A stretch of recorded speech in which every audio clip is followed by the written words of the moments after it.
Si vous venez de nous rejoindre, vous êtes dans J-1 avec comme invité ce soir Khalilou Fadiga qui commente avec nous l'actu foot, mais aussi là pour partager quelques anecdotes. Mon cher Khalilou, notamment quand vous jouiez avec les Lions du Sénégal. Alors, première sélection, match de préparation au Maroc, juste avant la CAN 2000.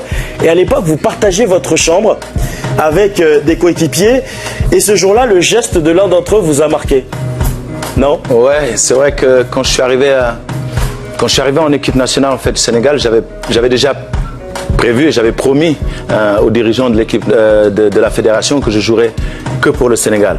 La simple bonne raison que je suis d'abord sénégalais, fier de l'être, et malgré les approches que j'ai eues de la Belgique ou qui que ce soit, je leur avais dit que je ne jouerais que pour le Sénégal. Donc voilà, j'ai pris mon billet d'avion, je suis parti retrouver l'équipe.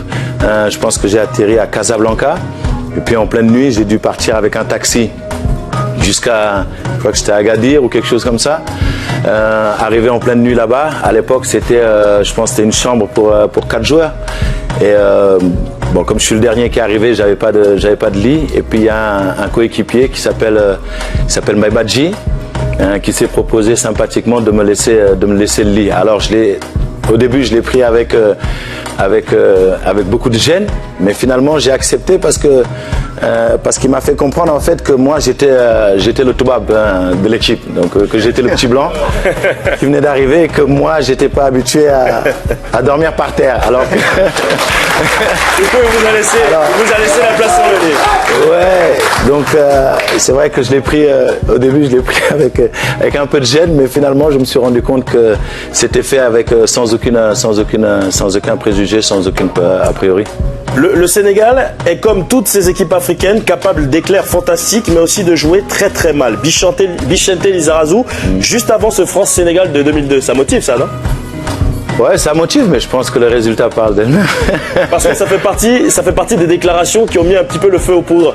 Ouais, il y en avait plein. Bruno Metsu, à l'époque, le regretté Bruno Metsu, personnel, avait utilisé un petit peu pour vous motiver, vous piquer. Ouais, mais il y en a eu plein et je trouve ça dommage en fait. Je trouve ça regrettable que des personnes avec qui la plupart d'entre nous étions en centre de formation, puisque à l'époque, l'équipe nationale du Sénégal, la plupart qui la composaient étaient d'abord d'une double nationalité, puisqu'on était la plupart franco-sénégalais. Et puis ensuite, la plupart d'entre nous étions formés dans les centres de formation ici en France, puisque la plupart d'entre nous ont grandi, certains sont nés ici. Et donc on a trouvé ça un petit peu... On a trouvé ça très irrespectueux de la part de certains joueurs de l'équipe de France, mais je pense que le truc qui m'a vraiment le plus énervé à ce moment-là, c'était de voir qu'on évoluait tous dans le championnat français et que les dirigeants français n'ont pas trouvé nécessaire de venir voir les joueurs contre lesquels ils allaient jouer lors du premier match. Et je trouvais que c'était très arrogant de leur part. Après, au-delà de ça, au-delà du football, il y a eu tout ce qui était de nos parents, de nos grands-parents. Donc toutes ces choses-là ont aussi joué un rôle très important dans ce match-là.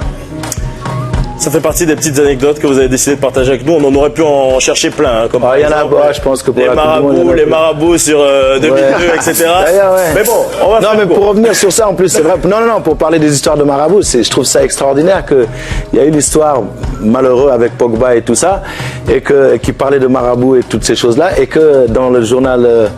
Dans le fameux journal sportif qu'on connaît tous, ils ont mis en photo un marabout qu'ils ont trouvé, qui soi-disant était le marabout de 2002. Donc je sais pas qu'est-ce qu'il vient faire là, 20 ans après.